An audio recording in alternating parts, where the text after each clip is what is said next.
Welcome to Novelist Spotlight. This is Mike Consul, your host. In addition to being the host of this podcast and interviewing novelists, I am a novelist myself. I have 2 published novels. I hope you will buy them, I hope you will read them, and I hope you will thoroughly enjoy them.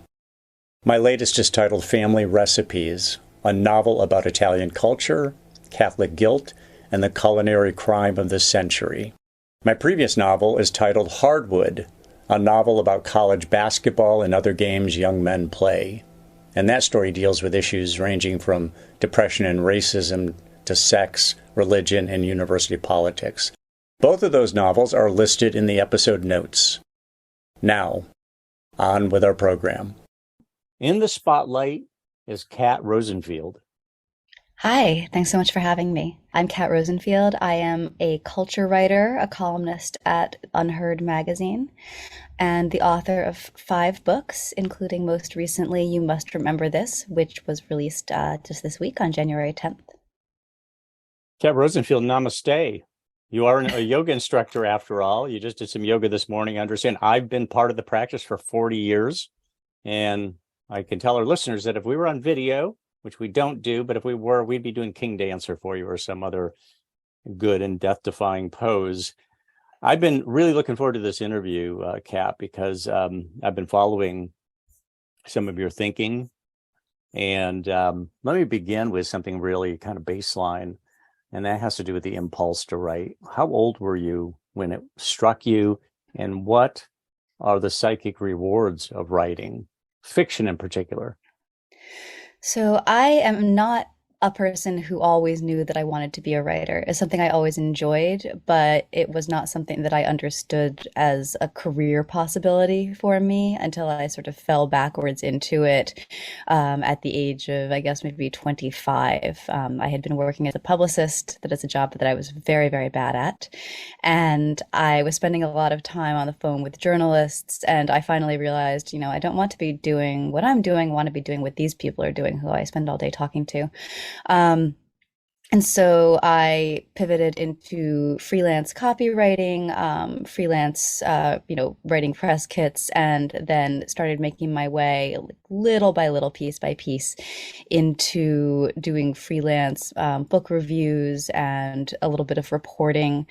And from there, ended up finally getting a job at MTV News, which was sort of my big entree into entertainment writing. As for the rewards of writing fiction, I think that the same thing that sort of drives me now as a culture writer is the same thing that drives me as a novelist. I'm really fascinated by the human condition and human conflict. I'm always looking for ways to understand how we treat each other as human beings, what we are to each other, what we are to ourselves. And I love to explore that through a more kind of a sociological lens when I'm writing about books or television or cultural phenomena, but I also love to do it in the confines of a world that is entirely of my own creation, with characters that are my own creation. And so I see book writing, fiction writing, and journalism as sort of 2 ways to approach the same big questions. Now, the human condition, on a scale of 1 to 10, and maybe you need to stratify this. You might say, look, Generation X or baby boomers or the forthcoming alpha generation, whatever. What is the human condition on a scale of 1 to 10? 10 being outstanding, 1 being dreadful. Oh, I don't feel qualified to answer that question.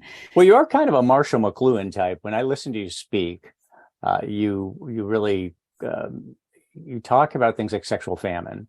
You talk about things like the situation many young people find themselves in, where they're not. And we are going to stick with fiction writing for most of this, but I found it very interesting that, and I'm sure this bleeds into your fiction writing, that young people are confused in a lot of ways. Men, I've heard you say that men are really reticent to approach women. They almost feel like they need consent before they can approach, which isn't really very doable. And women feel on guard a lot of the time. There's so much in the information stream about men abusing women, or women.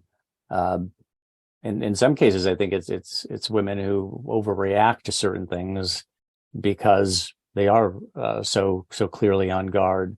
And the other phrase I wanted to throw at you, and then I'll let you kind of run with this, is the death of intimacy. Mm. That is the title of an essay that I wrote, although it's not a title I chose. I thought at the time that it was a little bit overwrought, What would but your title have been? What would your title have been? I have not thought about that. That one just didn't Um, land quite cleanly with you, the death of intimacy. But go ahead. well, I think that what all of these topics have in common is something that I'm a little bit obsessed with as a culture writer, to the point where I have to be careful not to kind of decide that it's just the thing that explains everything. Sometimes you can get so invested in a theory of how the world is working, or what is influencing the world, that you just start to see it everywhere, the proverbial hammer in search of nails. But I am very, very obsessed with the idea that our social trust, our like base level of social trust, which is sort of the glue that holds a society together, is really eroding and is being encouraged in that direction by basically all of the modes of discourse that are prevalent right now. And that does include the way that we instruct younger people in how to engage with each other. At this point, we have fomented an enormous amount of mistrust between young men and young women. Young men are told that, they are, like, at any given moment, a breath away from missing a message, misreading a cue, and then, committing some kind of violation. And young women are told that they always have to be on guard because they're one breath, one missed cue away from being violated. And among other things, this is a set of circumstances under which it is basically impossible to have any fun. It's impossible to let your guard down. It's impossible to engage in physical intimacy or emotional intimacy, because you're always waiting for something bad to happen. The idea that if you like abandon yourself, if you lose focus for 1 second, something terrible will happen to you, and then you'll never be able to go back to the way things were before, is really frightening, and also really just kind of anathema to forming really true and deep connections with other people. For that to happen, you actually do have to make yourself quite vulnerable. Are you, my understanding is young people, unlike my generation, rather than boy meets girl, they like each other, they go out on a date, or just go get a cup of coffee, for crying out loud. Young people now go do things in groups. And when you're in a group, it's almost intimacy avoidance, it seems. It could be anyway, because rather than pairing off and spending concentrated time and maybe even reaching over and touching the back of a young woman's hand while communicating with her, it's a group.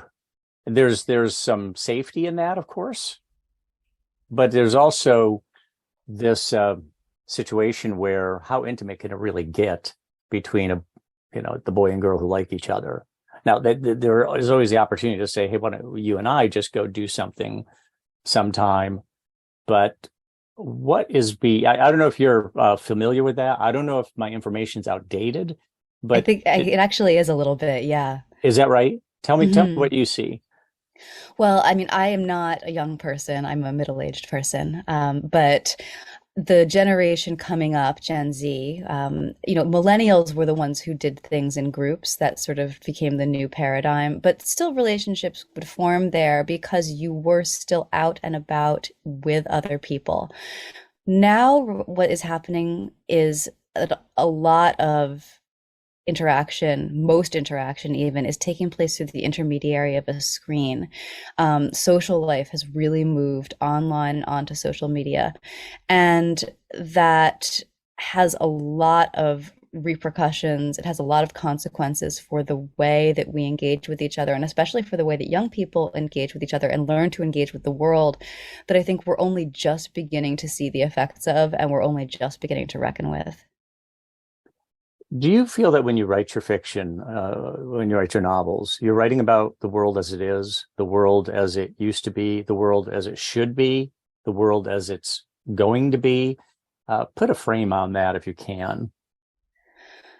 So I think for the most part, I try to stay centered on what is. And in some cases, I mean, you must remember this is an interesting example because there is a historical timeline as well. I'm writing about things that took place in an era before I was born.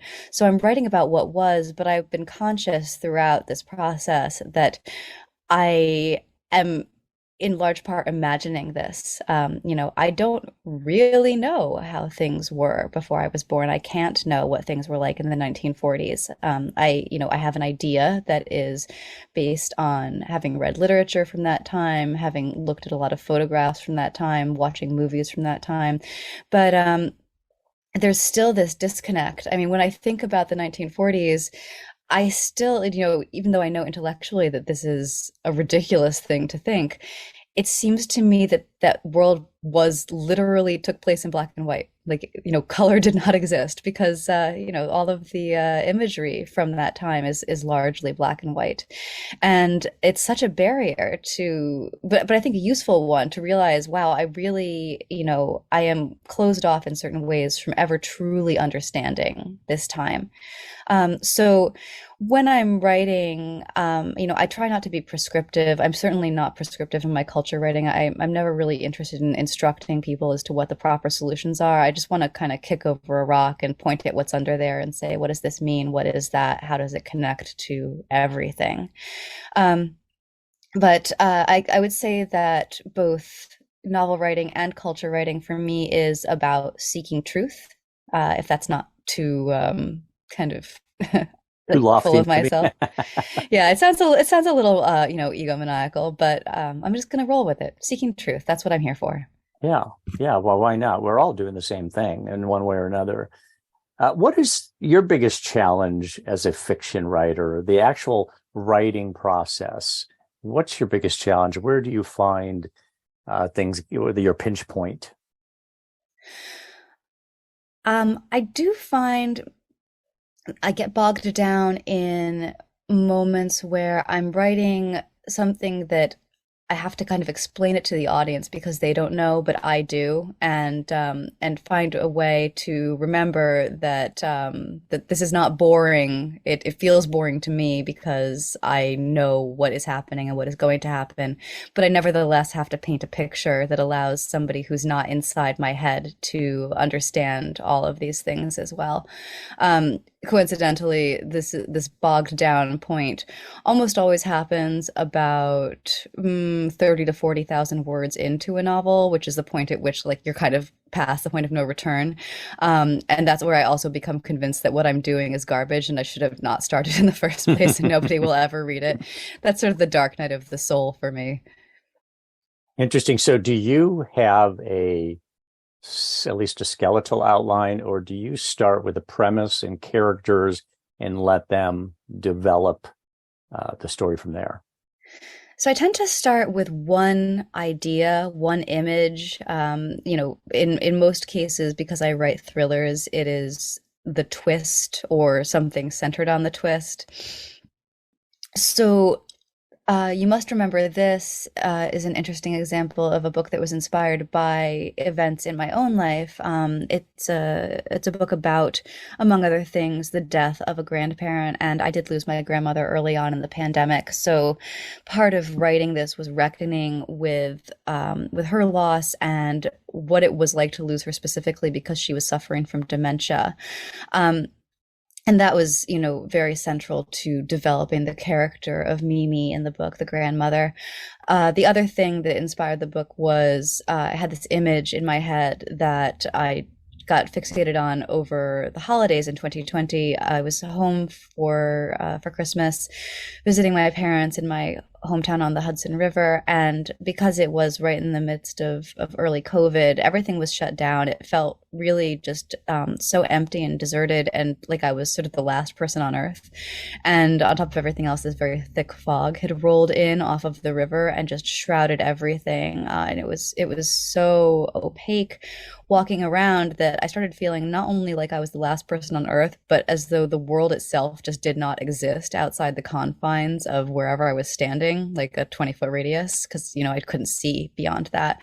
And so I started having a lot of kind of maybe slightly overwrought thoughts about the interaction of memory and mist and, and losing yourself in something. And I developed this image in my mind of an old woman walking out onto the frozen river into the fog and disappearing.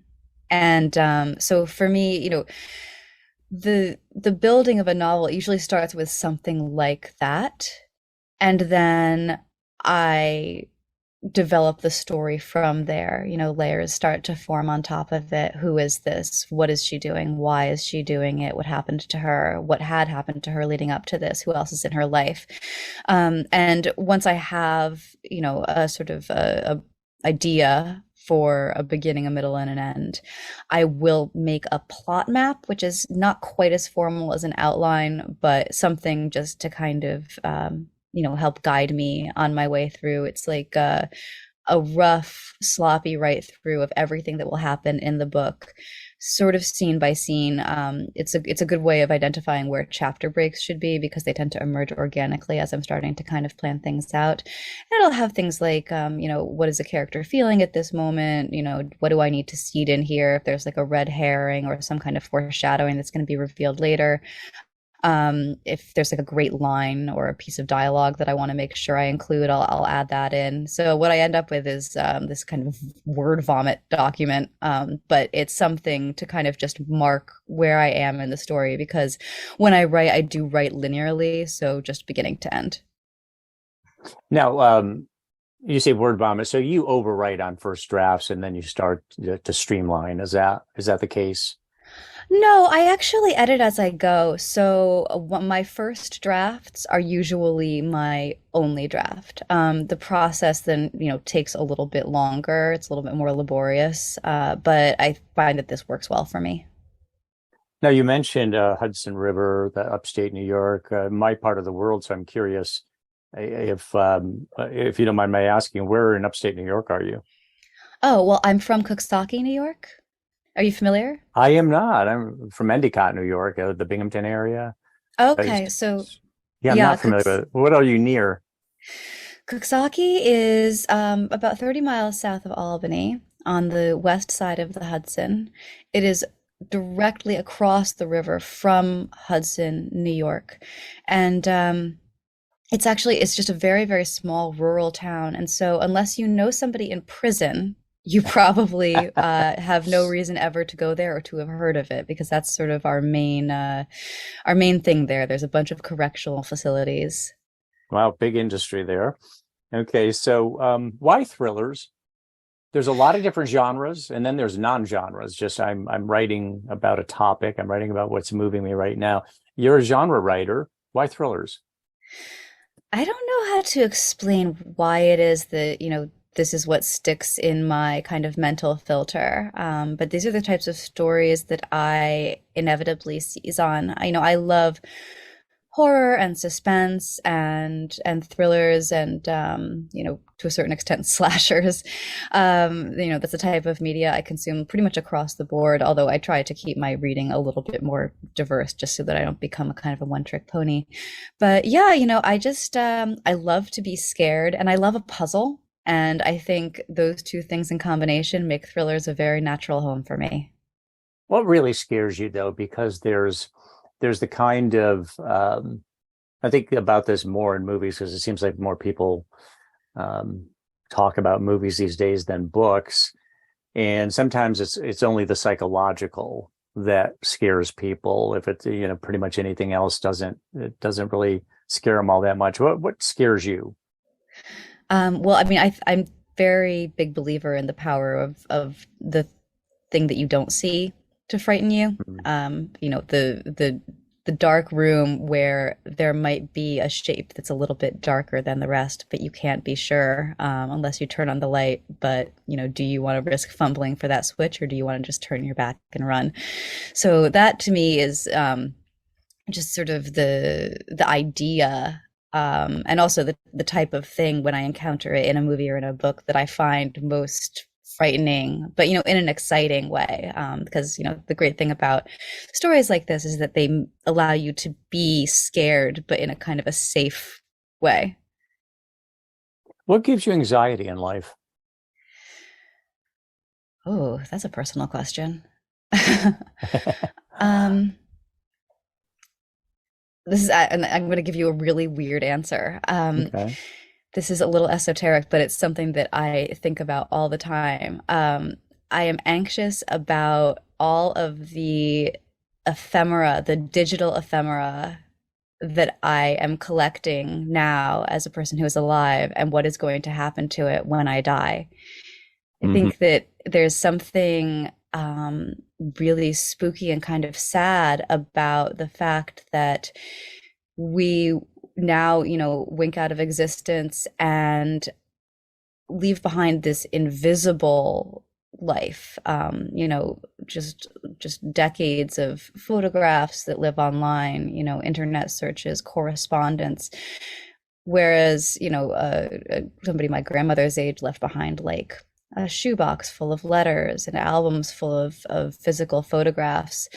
There's something about the shift into virtual space that I think is really terrifying. Mm-hmm. Yeah, it's almost a form of life after death. It continues to exist unless you actually appoint somebody to take it all down, if that's even possible. And some of the time it's not even possible. Can I talk to you about your grandmother for a minute? I understand if you want to just skip on this because it might be emotional, but your grandmother had dementia. She died of COVID. Was it a blessing, her passing, in that you've got believe in a spiritual dimension or a life force, or was it a tragedy? Well, she was 105, Wow. so You're gonna live a long life, Kat. yes, yeah. And so it was, of course, sad to lose her, but obviously not unexpected. The thing that was tragic about it was the circumstances under which it happened, because not only did she have to die alone, surrounded by strangers, because we were not allowed to visit her, we also were not allowed to gather to grieve. There was no funeral, there was no memorial. I, was not able to go back home and, give my mom a hug. There was the sense at this time, it was, I think, April of 2020, that like the virus was everywhere. It was in the air. It was on your clothes. If you touched somebody, you would kill them. It was really just a scary and isolating moment. And as a result, I think one of the worst times to have to lose somebody, even somebody who was as old as my grandmother was. I understand. It was so much scarier in the beginning. I mean, over time we realized, okay, it's not as deadly as we thought, although it killed an awful lot of people. But yeah, in the beginning it was quite scary. Tell us about your new novel. You've got now, this is number 5, is that correct? That's right. And your title is, I mixed up. You must remember this. You must remember this. Okay, that's what I thought. Tell us about it. Give us a little bit of an exploration of it. What do people need to know about it? Okay, so it is Christmas Eve, December 2014, and a fractured family has gathered at their estate on the coast of Maine for what they believe is going to be their matriarch's last Christmas. Her name is Miriam Caravasios. She has dementia. She is slowly slipping away. Her memory is going. The family is sort of at each other's throats. When Miriam dies, she's going to leave behind a $20 million fortune. And so tensions are, of course, high amongst the 3 siblings, her children, who are there to see her out, but also maybe to kind of stake a claim to what she'll leave behind. On Christmas Eve, Miriam slips out of the house in the middle of the night. She walks onto the frozen cove and she falls through the ice and dies. And it is a terrible accident, or was it? Now you have to account for everybody's whereabouts. Yes. So, this is the very first thing that happens in the book. You know from the get-go that she dies, that she will die. And then from there, we have two timelines. One of them follows Miriam and her granddaughter Delphine in the days before her death, through her death, and then in the weeks that follow, as Delphine starts to become suspicious that maybe it wasn't an accident, that maybe there was something not quite right going on there. And also, at the same time, you'll travel back in time to a period between 1939 and 1960 when Miriam was a young woman, part of initially a wealthy community of summers at Bar Harbor, who fell in love with a local fisherman, ended up getting married and settling down there in her parents' grand mansion, which is this ramshackle, crumbling estate called the Whispers. So Miriam's story of falling in love with her husband Theo, getting married, and then things maybe falling apart in certain ways. Theo is killed in a boating accident just about 15 years after they got married. Her story runs very much parallel to Delphine's. There are echoes back and forth between past and present, and they reveal things about both women's lives. Now, because she had dementia, that's almost a bit of an alibi, isn't it? Because she may wander off like a lot of people with dementia do, not really knowing where she's going or what kind of danger she's putting herself in. So that's a potential alibi there, I would imagine, if there was a somebody nefarious who played a hand in that. Did your grandmother play a role in this? Because it sounds like maybe there was a little bit of influence there, maybe an ode to your grandmother. Maybe you wanted to spend more time with your grandmother in this way, or is this completely separate? No, it absolutely is linked. So my grandmother did have dementia. She and I were not particularly close, but it actually did not matter because toward the end of her life, she didn't really remember anything from the past 30 years or so. And so the only way to really have a relationship with a person who's in that kind of mental place where, they don't remember who you are, they won't remember having seen you when you visit. You start fresh every single time. So the only way to do it is to just meet them where they are. And the interesting thing was that for my grandmother, it wasn't just where she was, but when she was. She was like an internal time traveler. And she had, as much as she could not remember, things from the recent past, she had the most vivid memories of things that had happened in her youth, long before I was born or before my mother was born. And I loved catching these glimpses of the woman that she had been. One of my favorite stories that she would tell was about how in 1932, she applied to be a coat check girl at the Roseland Ballroom in Chicago. And she was turned down because she was not pretty enough. They told her this right to her face. It was a very different time. And she was as salty about this as if it had happened like last month. Wow. Wow. So she remembered it and she gave voice to it and she used the salty language through the whole thing. Yes. Wow. Why don't we have you read an excerpt from the book? And are you going to start from the beginning or are you going to go to the interior of the book? Set it up for us. So what I'm going to do is I'm going to read the part. This is from Delphine's perspective, when they discover Miriam's body. So I'm going to start. This is about. So the relationship again, Delphine, her relationship. Delphine is Miriam's granddaughter. Got it. She's a sort of a lost soul. She has come back to the Whispers, to ostensibly be with her mom and help take care of her grandmother. But she had good reasons for needing to leave her situation in New York. Things were not going well for her. Okay. So this is Christmas morning. Mm-hmm. Someone was pounding on my door. The sound matched the pounding in my head. Delphine? My mother's voice. I struggled to peel my eyes open, reached for my phone, but the screen stayed dark, dead, no charge. I turned my head to look out the window and saw fog, nothing but fog, as if the house had been picked up overnight and dropped into some other dimension, a deep gray void with no end. I rubbed my eyes and shivered. The room was very, very cold. "What?" I croaked. The door cracked open.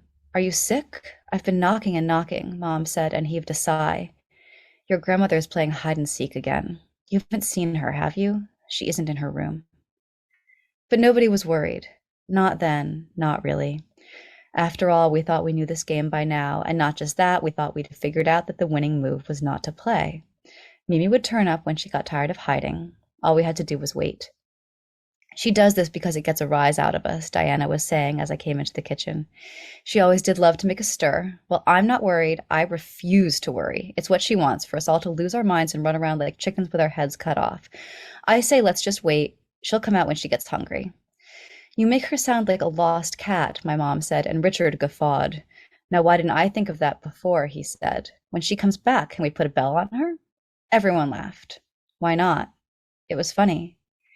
It took an hour for it to stop being funny. We did start looking then, just like we'd done before, but we were annoyed, not scared, and the search had none of the urgency of the day before last. We dutifully fanned out up the stairs, down the halls, in and out of the empty rooms, all the while expecting that we'd probably come back to the kitchen and find her waiting for us, eating the last of the cookies and smirking. The sky darkened and the snow began to fall, huge fat flakes that accumulated quickly on the windowsills, the pathways, the bare branches of the trees. Diana abandoned the search in order to start making the turkey, still certain that Mimi would turn up by the time we sat down to eat it. But she stayed missing and the snow kept falling, and finally my mother glanced out the window at the foggy bay, at the swirling sky, and said, "I'm just going to check outside, just in case." "I'll come with you," I said, but by the time I had found my boots and coat, she was already gone, so I followed her footprints. Through the fresh fallen snow, from the front door to the side to the back, where they crossed the veranda and went down the stairs to the garden. The footprints turned right at the long stone wall, then veered away through the trees to the pine path. I heard Adam's voice behind me then. He called my name and I looked back to see him standing on the veranda, waving. I waved back, but I didn't wait. I kept going. I think maybe even then I knew something was wrong. And I think I knew because she did, my mother. Her footprints danced away ahead of me, and I could see from the length and shape of her stride that she had started to hurry. The tracks disappeared down the pine path into the darkness of the trees. I chased them, faster, my breath coming in puffs, my heart starting to race, matching my strides to hers, slowing down only when I came to the fallen tree in the middle of the path. But I was alone and climbed over it easily, the trunk cold and slimy beneath my hands, and in the back of my head I heard Mimi's voice saying, "The path goes on, we just can't get there," and realized she was wrong. We could have gotten here any time. She could have gotten here any time, because the tree wasn't really that big after all. Certainly not big enough to stop a spry and determined old woman from crossing over, from going out to the place where the sea lavender grows, where she used to walk so often as a girl, a young woman, a wife. And that was when I heard it. A howl, wild and keening. It was a terrible sound. The sound of an animal trapped and dying, and every hair on the back of my neck stood on end as I listened between the trees, barely breathing, waiting. The howl ended. There was silence. And then it began again. I ran toward the noise, down the shadowed path to the place where the woods ended and the rocky coastline began, letting go of my coat so that it flapped open, but I no longer felt the chill. I ran even though that voice inside me, that cold and logical voice, was suddenly awake again and telling me, "No, don't turn around," because whatever was making that sound was something I didn't want to see. I ran, the trees passing in a blur beside me, until suddenly they fell away and I was standing in the cove, and the howl had started again, and the howling animal wasn't an animal at all, but my mother. She was on her knees at the edge of the frozen reach, her hands bare, pounding her fists at the ice and snow that was already turning red with her blood.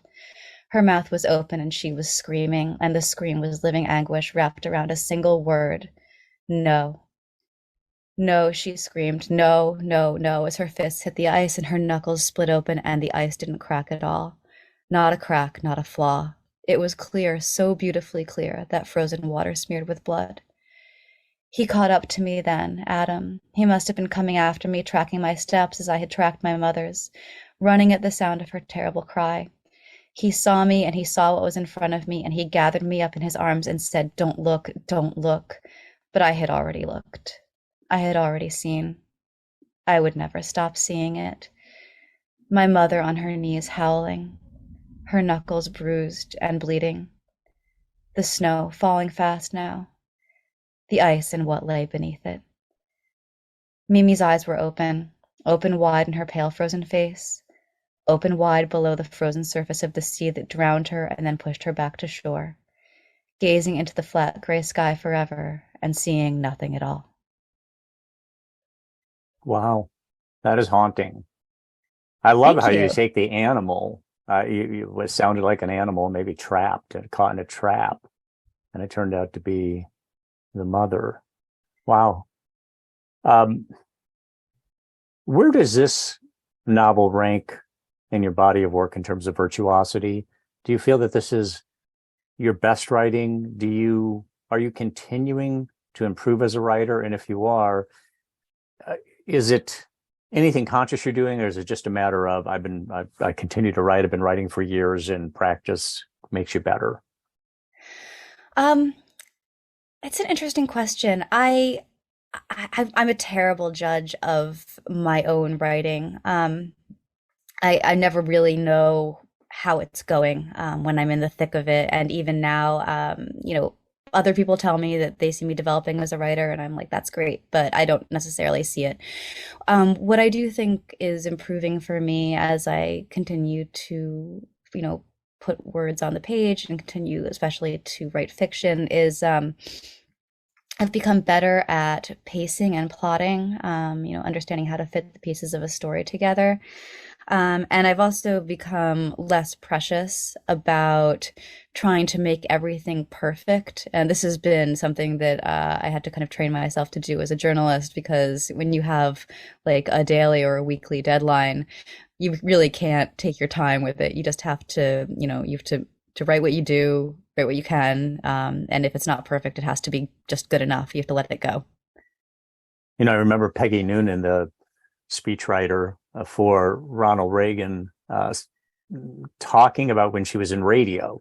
And she said the deadlines came fast. And she said, you really learned that you were not going to write your best stuff. And sometimes you were actually going to write badly because you were under such deadline pressure and you just needed to turn out the copy. And she thought that was really good training, because she didn't agonize over it after a while. She just took it in stride. Obviously, with a novel, you have whatever time is necessary, unless you're under a contractual deadline or what have you. Describe your writing regimen. Are you a daily writer? Do you only write when you're working on a book? Do you take several months off once you've completed a book? Oh gosh, that sounds so luxurious. I would love to do that. Um, no, I am a say yes to too many things person, and end up overextending myself basically as a matter of course. So I do write every day because I always have something going. If not a novel, then an essay that I have due. I do have a weekly column at this point at Unheard, so I always have to be either working on that or thinking ahead to the next one. And my writing regimen is essentially, if I'm home, I am working. This was one of the reasons that I continued to teach yoga, even though I don't really need the money at this point anymore, because it is something that gets me out of the house and gets me to actually move my body. Otherwise, I would just kind of sink into the couch cushions. I understand. So you write for magazines, including Reason, which is a libertarian magazine, really pushes for the privatization of just about everything rather than having government handle it. Entertainment Weekly, very well-read magazine, but also the New York Times. And you're a regular contributor to New York Magazine as well. Is that correct? Or I used to write for Vulture pretty regularly. I haven't in quite a while. As I've gotten more into the kind of culture and political space, I've done less entertainment writing, which is, a shame and something that I would like to remedy at some point. so what are your pre-writing rituals? Do you have any when you're going to sit down to write some fiction? It's your day to write. You set aside 2, 3, 4 hours. Do you do anything ritualistic, or do you have any idiosyncrasies that are kind of the gateway to actually sitting down and getting going? No, that's a very boring answer, but no, I sit down, I open my laptop, and I get to work. So I what's have a reason? things that I do if I hit like a block, if the words are not coming like they should, then there are some certain things that I'll try, including the Pomodoro method, which is where you set a timer for 25 minutes and force yourself to write as much as you can. You're sort of racing against yourself to just like get something onto the page. And if that doesn't work, then I have a beer as long as it's afternoon. So did you call it the Pomodoro method? Yeah, that's what So it's called, and I don't know why. I don't know what it has to do with tomatoes, but something. so when you do the 25 minutes, do you then take a break and then reset for 25 more? Yep, 25 minutes on, 5 minutes off, repeat. Got it. Got it. So if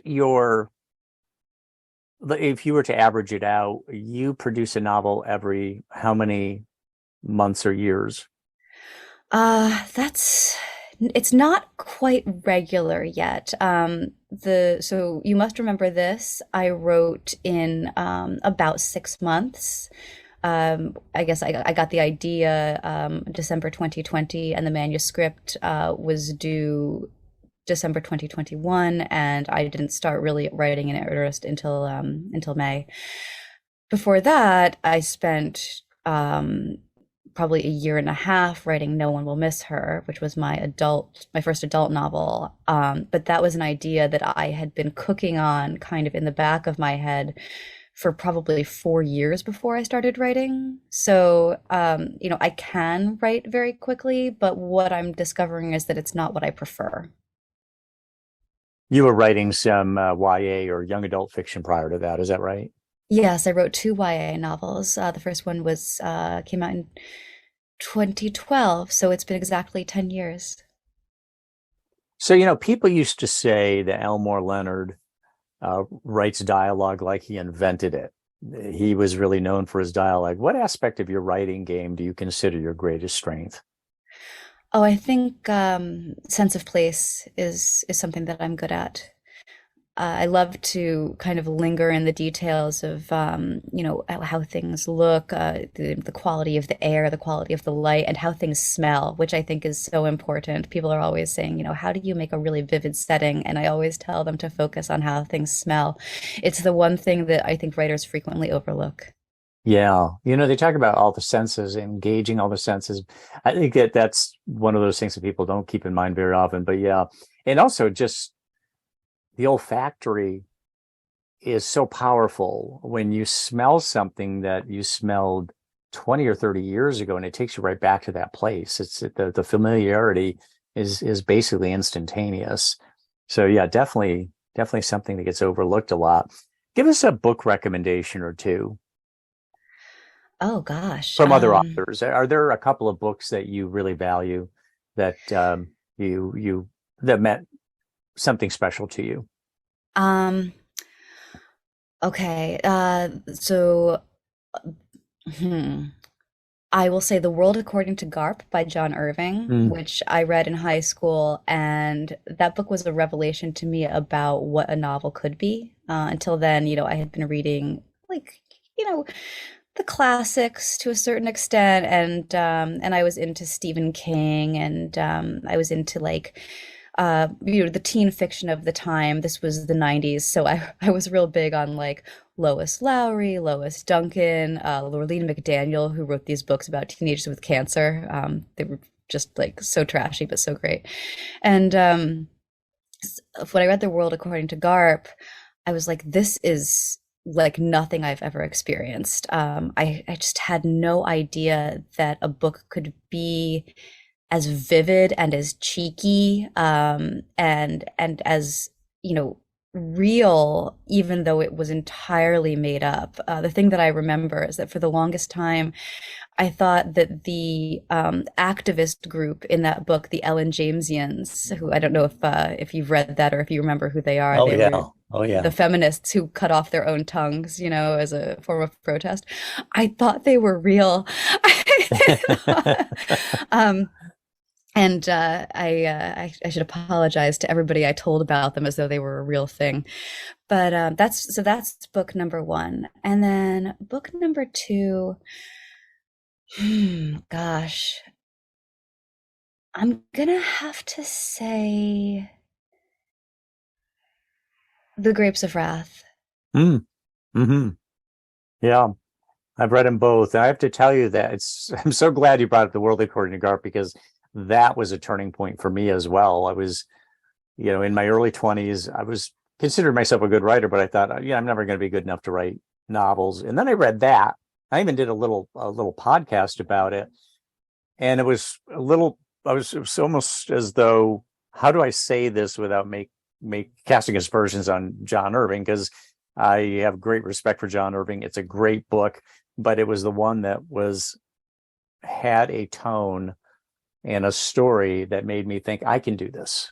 I can do it. Not because it's easy, but because it just opened the door in some way. And very much like what you're talking about, where it's like, wow, look what's possible with a novel. It doesn't have to be. I think a lot of the novels I had read prior to that were, maybe a little bit turgid, maybe overwritten, maybe tried to be too intellectual or what have you. I don't know, but The World According to Garp is definitely occupies a special place in my life as well. What about an influential book, whether it be fiction or nonfiction? Was there, maybe we go to a nonfiction book, but there's something you read that had a big influence on your life On my life. or thinking? Mm, Well, that would be your life. As Philip I'm just Roth trying says, to, we are our memories. We're nothing right. without our memories. Well, what's funny is that what I'm actually seizing on is The Shining, which certainly did have a big influence on my life in that it made me afraid of my bathroom for probably 10 years. In my defense, I didn't read it recently. My mom gave it to me to read. I was 11. And I was a big reader as a kid, and I was casting about for something new. I had like kind of consumed all of the age appropriate fiction in the house, and my mom knew I liked ghost stories. I don't think she had read The Shining. I think she just had it, and she grabbed it off the shelf and handed it to me and said, "Here, I hear this is scary. You'll like it." And I did, but oh my God. Had an afterlife. You collaborated with the late Stan Lee, the famous comic book writer and producer. How did that come about? So that was an amazing opportunity that I managed to get through my agent, who was involved in the development of that project.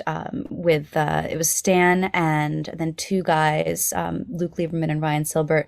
They were working to develop a new superhero universe with an eye toward doing it both for the digital age and also doing it for audio exclusively, although it ended up ultimately also being a print book. But this was an Audible exclusive project. So the idea was to play in the kind of, radio drama, like audio fiction space.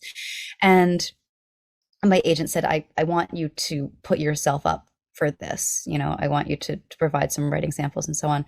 So it was me and then I think maybe 4 or 5 guys, all of who had experience in either comic book writing, science fiction writing, in like what's the word I'm looking for? Franchise, tie-in fiction, like the Star Wars books, Mm-hmm. and then me.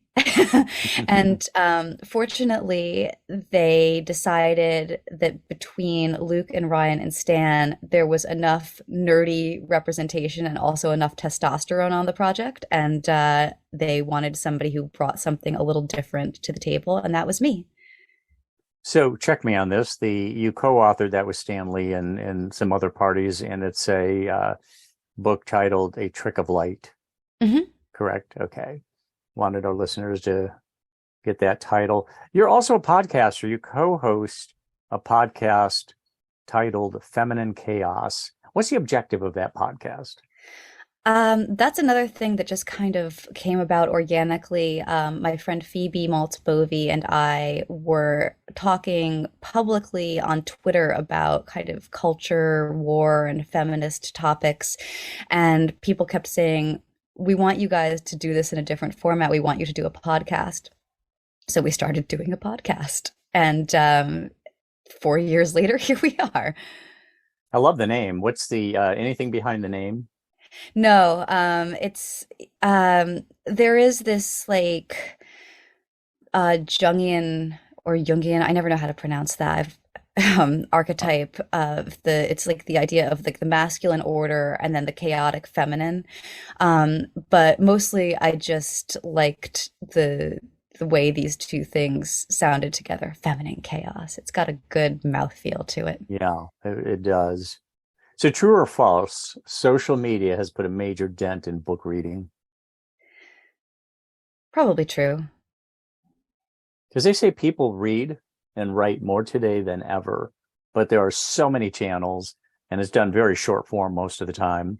And a lot of time, of course, it's people just attacking one another um, based on somebody else's post. What is the most, yeah, I think I asked you this in different form, but you might have a different answer for it or reinforce what you said earlier. What's the most rewarding part of the writing process for you? Um, I mean, just the act of sitting down and working through something, whether it's, building a scene in prose or solving a problem, like a plot problem that has been bothering me, or even just outlining an essay, kind of taking these ideas out of my head and starting to like lay them out in order. It's very soothing to me. I think that it's good for my mental health on top of everything else. What is the biggest writing lesson you learned? There must be a trick or some kind of maybe mental framework that you adopted along the way that really made a difference. The biggest lesson that I've learned, um, it's never as bad as you think it is. What's the best piece of career advice you've received? It might not even be the writing process itself, but getting published and getting your novels sold. What would you say? Career advice. Actually, oh, this is, it's more like life advice that also applies to one's career. My mom would always say this. I mean, she still does. It's don't let the turkeys get you down, The which is turkeys? the turkeys, which is, to say don't trouble yourself with the opinions Oh, of people whose good opinion is not worth having. got it, got it. Turkey as in that, yeah, it turned out to be a real turkey or, yeah. Yeah. I want to bring that word back. It's such an underrated, like nobody says that anymore. No, it's rare. But I've lived long enough that I've heard it many times, but they don't really use it very often anymore. So that's why I hesitated just a little bit. Tell us something people would be surprised to know about you. Um, Gosh, surprised. I'm actually a very friendly, sunny person in real life, despite the content of my novels. What's your idea of a perfect writing day? Ooh, um, that would be, well, for one thing, it would take place somewhere other than in my house. I would like to be in the proverbial like log cabin out in the woods somewhere. I would like to wake up, have coffee, do some writing, go out for a walk in the woods, come back and find that somebody had left a basket of food on the porch so that I don't have to cook anything for myself. And then I would eat lunch and then I would get back to writing. And then at the end of the day, I would go for another walk. And that would be it. That would be a perfect writing day. So speaking of food, let's say you're organizing a dinner party. Which three literary figures, dead or alive, do you invite? Oh gosh. Okay. Well, let's see. Like, supposing that I want the dinner party to devolve into chaos, um, I think I would like to invite Dorothy Parker, Hmm, uh, Jordan Peterson, and he's not really a literary figure, but he's a like a culture figure. That counts, right? Sure. Anybody you want. Um, yeah, Dorothy Parker, Jordan Peterson, and one more literary figure, Dostoevsky. Oh, wow. Okay. Um, do you have anything that you consider your greatest extravagance as a writer? Um, like in terms of things that I use to write. That, or that that maybe in your writing you do certain things that a writing coach would say you really shouldn't do that, but it's kind of like, hey, look, that's an extravagance that I put in my writing and it works for me. It pleases me. Oh, oh, that's a good one. I'm gonna give myself a complex by thinking too hard about this, but I do love to luxuriate in the descriptions of things, sometimes past the point of usefulness. I'm sorry, say it again. I said I like to luxuriate in the descriptions of things, sometimes past the point of usefulness, where Got I know the reader is over there like, all right, we get it, you know, it. like it was cold, it was gray, move on. Tom Wolfe used to do that to me with all his descriptions of landscapes and all.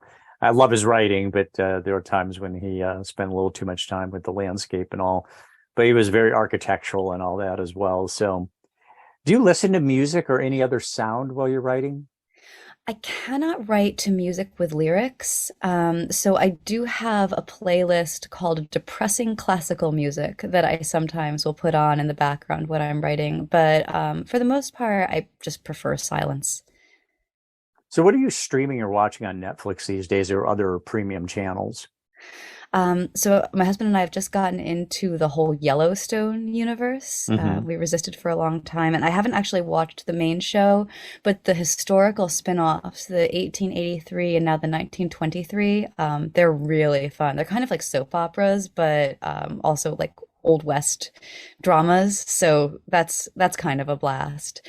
Um, the other thing that I really love, which I'm excited that it's coming back, is Severance, which is Hmm. one of the most high concept, darkly funny things I have ever seen on television. It's so smart and so weird. Have you seen Fleischman is in Trouble? No, I haven't read it either. This is a huge hole in my knowledge. I think that like my place as a figure in the millennial literary landscape, especially as something of a feminist, gets revoked for not having read that book yet. So don't tell anybody.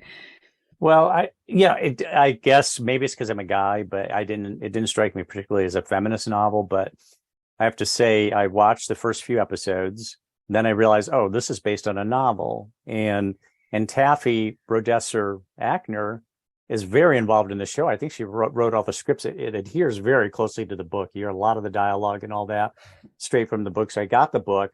It is it's got a lot of sexual language in it, a lot of sexual Mhm. language. And, my feeling is that if Philip Roth's name had been on it, or Norman Mailer was the byline, or John Updike, the feminists would have savaged the book. They would have said it was gratuitous sex, it was misogynistic, excuse me. And, but instead she was celebrated. And I love the book. I love it. And I'm looking forward to her next one. But there is this kind of double standard. Most double standards work against women and in favor of men. There are some though that work in favor of women. I just could not see a man writing that book and not being attacked. But Yeah, probably not. But you know, the pendulum will swing back probably, or maybe it will swing into the center and stay there. yeah, well, yeah, we'll see. I highly recommend the book, and the series is great too. But and I know that she's just about she's close on releasing her second novel. What social media sites do you find of value? Social media accounts or sites that you find of value? So I'm very on Twitter, which is sort of required if you are a media person, you know, writing, especially writing like cultural or politics stuff. It's sort of a double-edged sword because I can definitely lose hours on there, you know, like responding to people whose critiques I should just like let slide off my back. But I do find Twitter valuable professionally. Personally, not so much, but I have gotten an enormous amount of work from people that I met on that website. So I can't really throw too much shade at it. Apart from that, I'm not a huge social media person. I'm active on Instagram because I kind of feel like I have to be. There's a pretty big community of people who read in the genre that I write on there. But you know, my feelings about social media is mainly that it's a time suck. Yeah, It certainly can be. Are you on TikTok at all? No, I'm terrified of TikTok. I won't do it. If you could go back in time, Kat, and what would you tell a 21-year-old Kat Rosenfield? Oh gosh. Um, I would tell her you are not as fat as you think you are. Did you feel that you had extra pounds back in the day? Oh, I mean, I'm 40 now, so I grew up right in the thick of the like heroin chic aesthetic. Mm. And that gave me a relatively skewed idea of how an adult woman's body should look. So I have actually never in my life been overweight or carried extra weight, but nevertheless, I felt like I was grotesque as a teenager and a young adult. Sure, that was the era of the social X-rays, as Tom Wolfe called them. Um, Oh yeah. yeah. I have just a few more questions for you, and you're pretty good at interpreting things, and I'm not sure that most people would handle this one well. But my question is, do you write with self-love or self-loathing, or is it both? Oh In other words, gosh. like how you feel when you're writing. I don't think about myself at all when I'm writing. I think about the story. So maybe that's self-indulgence. Well, you get lost in the writing then, Hmm. which Hmm. is ideal, I would think. Yeah, I mean, I certainly have made choices as a writer that served my story, or that served my, if I'm writing an essay, that served my argument or served to, to point out something that I think is important to point out that I knew were going to be unpopular. And I don't know if that is a form of self-loathing, or if it's a form of self-love, to say, well, but this is so important that it needs to be said anyway, or I don't care how people feel about this. So yeah, I guess, self-indulgence is probably the best word for it. Hmm. What will growing old be like for you? I mean, I've so far I have only enjoyed getting older. I know that there's research suggesting that experience of life stops around age 50. We'll see what happens. But I anticipate that, getting old will be not all that different from my life now, within, I guess, reasonable limits. I'm active now in anticipation of probably being pretty long lived. Obviously, I had a grandmother who passed at 105. Everybody else in my family lives into their 90s. So I'm trying to, to stay fit and stay mobile, and in anticipation of needing to still be mobile for a long time. And I hope that my brain remains sharp enough that I can continue to write, well into my dotage. Once that's done, if it's ever done, I hope that I can have a quiet and not too lonely final chapter. That's a nice segue to my final question, which is how do you want to be remembered? Hmm. Um,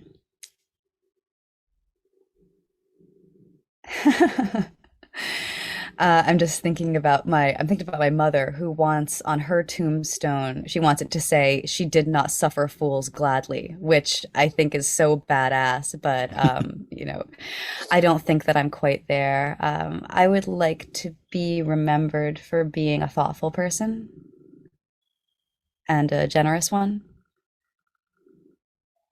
Very good. Very good. And we wish you luck with that. And congratulations on the new novel, Kat. And I wish you much success with that. And thank you for coming on the program. Thanks for having me. It was really fun.